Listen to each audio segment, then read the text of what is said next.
জনাব শামীম ওসমান আপনাকে আমাদের অনুষ্ঠানে স্বাগত জানাই। বাংলাদেশের রাজনীতিতে শেখ হাসিনা গত ১৫ বছর যে দুঃশাসন যে অপকর্ম চালিয়েছেন তাকে শক্তিশালী করতে তার পাশে থাকতে আপনার একটা সক্রিয় অবস্থান ছিল, আপনার কাছ থেকে একটু আমরা এটা শুনতে চাই। ভারতে পলাতক আছেন মাননীয় প্রধানমন্ত্রী শেখ হাসিনা, এবং আমি বিষয়টাকে আগের থেকে আজ করছিলাম যে এরকম কিছু একটা ঘটনা ঘটতে পারে।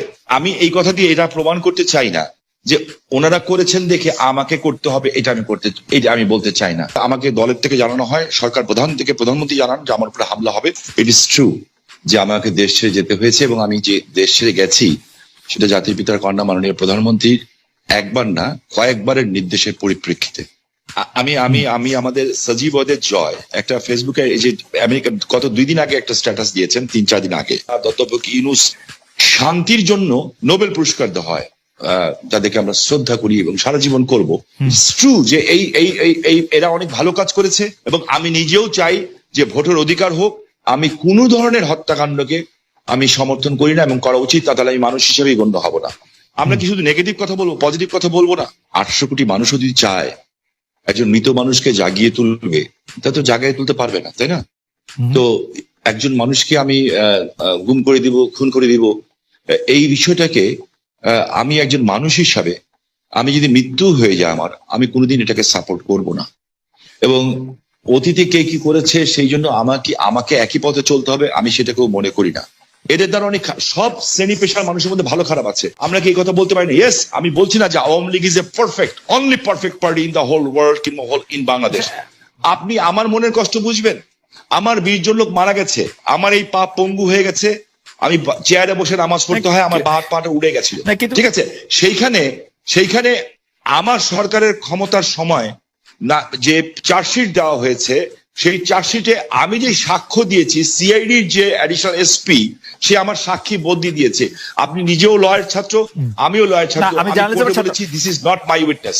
আমি চাই না যে একটা ছাত্র সারা বছর লেখাপড়া করলো, সেও পরীক্ষায় পাশ করলো, আরেকজন পড়ালেখা করলো না, সেও পাশ করলো, এটা আমি চাই না। দেখেন, আমি মার্কিন যুক্তরাষ্ট্রের মতো একটা রাষ্ট্রকে আন্ডারমাইন করার কোনো কারণ থাকতে পারে না, কারণ পৃথিবীর মধ্যে এটা অবভিয়াসলি একটা শক্তিধর দেশ না, একটা গণতান্ত্রিক রাষ্ট্র বলা যায়।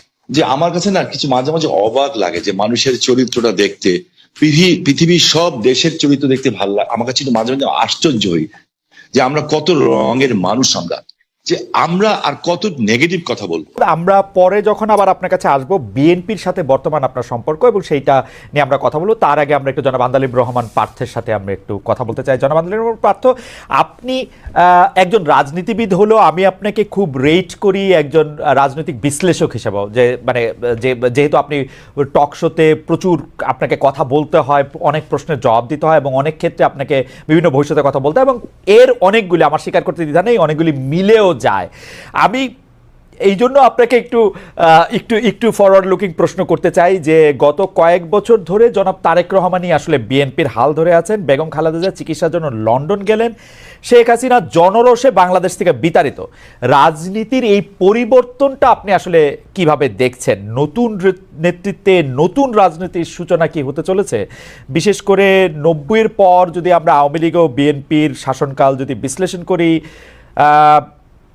সরকারে বা ক্ষমতায় এলে মানে এটা একটা এই প্রশ্ন বারবার হচ্ছে যে তারা যে গণতান্ত্রিক থাকবেন, কর্তৃত্ববাদী হবেন না, সেরকম কি মনে হচ্ছে? মানে এই নেতৃত্বে যারা আছেন, এটা তো অবশ্যই ঠিক জনাব তারেক রহমানই আসলে 20-22 বছর ধরে অন্ততপক্ষে দলের ডেপুটির হালটি ধরে আছেন, কিন্তু মানে এই নেতৃত্বের ক্ষেত্রে কি কোনো পরিবর্তন আসছে? ব্যক্তি মানুষ না, আদর্শের, দৃষ্টিভঙ্গির আপনি কিভাবে দেখছেন? একটু আপনাকে ধন্যবাদ খালেদ, আপনি তো অনেক ওয়াইড একটা প্রশ্ন করেছেন আমাকে। আমি একটু ব্যাকগ্রাউন্ডে যাব। দেখুন, আপনি সমষ্টিগতভাবে যদি বাংলাদেশের রাজনীতির অবস্থা দেখেন, গত 17 বছরে যে একটা ভীতির সংস্কার, ভীতির একটা সংস্কৃতি আমাদের রাজনীতিতে ছিল, যার কারণে 17 বছর কিংবা 20 বছরে ভালো মানুষগুলি রাজনীতি থেকে দূরে সরে যায়। এই কারণে অফকোর্স একটা ভ্যাকুয়াম সৃষ্টি হয় রাজনীতিতে, কারণ 17 বছর আপনি জানেন যে কোনো রাজনীতি করতে গেলেই একটা গুম খুনের একটা ধারণা ছিল, বা মানুষ রাজনীতিবিদদের উপরে কেন জানি এমন, মানে কেন জানি বলবো না, মানুষের যথেষ্ট রিজন ছিল রাজনীতিবিদদের থেকে দূরে সরে যাওয়া। এবং বলে না যে জোকাররা যখন পার্লামেন্টে যায় তখন জোকাররা মেম্বার অফ পার্লামেন্ট হয় না, পার্লামেন্টটা সার্কাস হয়ে যায়। গত 3টা বছর, তিনটা টার্ম অনেকটা এরকমই একটা অবস্থান ছিল।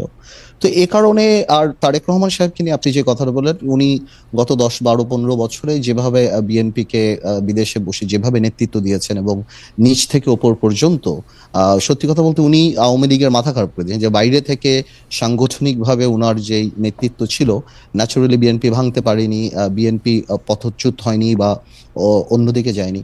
তো সেই ক্ষেত্রে দলের মধ্যে এবং আমি মনে করি সারা বাংলাদেশে ওনার একটা আলাদা গ্রহণযোগ্যতা আসছে। এখন বিএনপি সামনের দিকে যদি ক্ষমতায় আসে, তাহলে বিএনপি কি করবে সেটা নির্ভর করে সত্যি কথা বলতে বিএনপির সমষ্টিগতভাবে বিএনপির মানসিকতার উপরে। বিকজ আপনার ডেমোক্রেসি তো অ্যাকচুয়ালি ইজ আ মাইন্ডসেট। আপনি আপনার বিরুদ্ধের কথাকে সুযোগ দিলে ডেমোক্রেসি থাকবে, আর সুযোগ যদি আপনি না দেন তাহলে ডেমোক্রেসি থাকবে না। তো এটা সম্পূর্ণরূপে একটা মাইন্ডসেটের ব্যাপার। এখন বিএনপি যদি ওনার কর্মকাণ্ডে বা বিএনপির কর্মকাণ্ডে যদি সেই রিসিপিয়েন্ট বা ওই রিসিভিং এন্ডে থাকতে পারে বা ওই মানসিকতা থাকতে পারে, এবং এই 17 বছর এত কিছু দেখার পরে যে আপনার রাষ্ট্র পরিচালনায় ব্যর্থতা বা পতন, বা যেটা পতন বলবো না, আওয়ামী লীগের তো, যেটা আমি আপনাকে আনঅফিসিয়ালিও বলেছি যে আওয়ামী লীগ এমন একটা রাজনৈতিক দল যার বাংলাদেশে শুধু রাজনৈতিক পতন হয় না, এই সামাজিক পতনও হয়েছে।